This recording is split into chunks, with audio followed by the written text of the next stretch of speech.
Why do humans go to war? Is it about resources, power, or is it something deeper, buried in our very DNA? From the earliest days of humankind, conflict has been part of our history.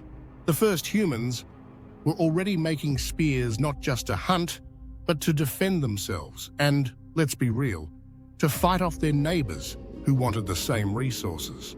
As much as we like to think we've evolved beyond that, have we really? At its core, war has always been about survival, but it's also driven by ego and pride.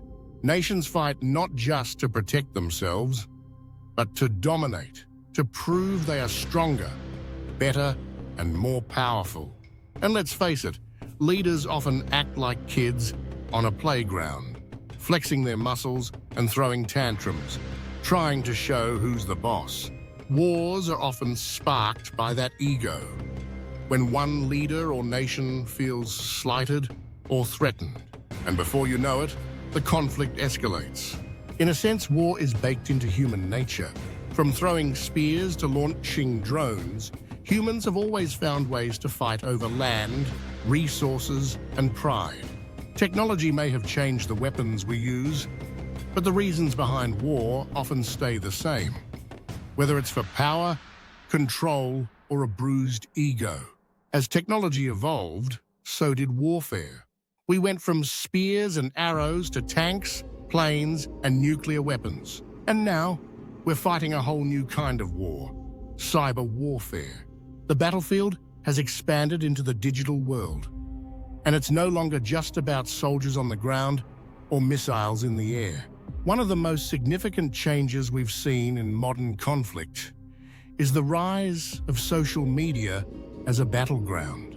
Platforms like Twitter, Facebook, and Instagram have turned into tools for influence, propaganda, and even manipulation. Instead of just physical confrontations, wars are now also being fought with tweets, memes, and posts. Nations use social media to control the narrative, sway public opinion, and spread their influence far and wide.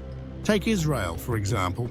Alongside its physical battles, Israel faces constant online attacks and has to defend its reputation on social media, where misinformation spreads rapidly. Social media has become a space where the truth is often obscured, and nations need to be vigilant in controlling the story. But it's not just about Israel. Countries across the globe are engaging in these digital wars, using platforms to manipulate public perception and project their power. In this new kind of conflict, information is the weapon, and the battleground is your screen. And as social media continues to evolve, we might see it become even more influential in shaping the outcomes of future conflicts. The battlefield is no longer just physical. It's also about winning the war for hearts and minds online. So what's next? What will wars look like in the future? If you think the present-day wars are intense, wait until you see what the future holds. We might be on the verge of seeing wars in space. That's right, space wars. Imagine battles fought on the moon, Mars, or even in deep space, with nations and corporations fighting over valuable resources like asteroids filled with rare minerals. As we expand into the cosmos, there's no guarantee that we'll leave our conflicts behind on Earth. Space could become the next great battleground, but it won't just be about where we fight.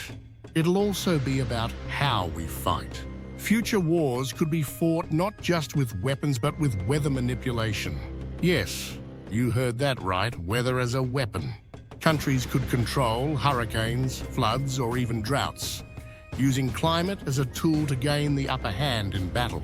Imagine sending a torrential storm to flood enemy territories, or triggering droughts that devastate an opponent's resources. Wars in the future could be fought with the very forces of nature, turning the environment into a battlefield itself. And with advancements in AI and robotics, Wars in the future might also be fought by robots instead of humans. We're already using drones and automated systems, but imagine armies of robot soldiers, fully autonomous and capable of fighting wars while humans sit back and control the action remotely. The future of warfare could be more about programming than strategy. So, is war part of human nature? It sure seems that way.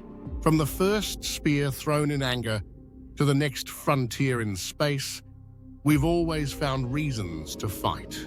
The question is, how will we handle it as technology takes us into uncharted territory? Will we find ways to avoid conflict?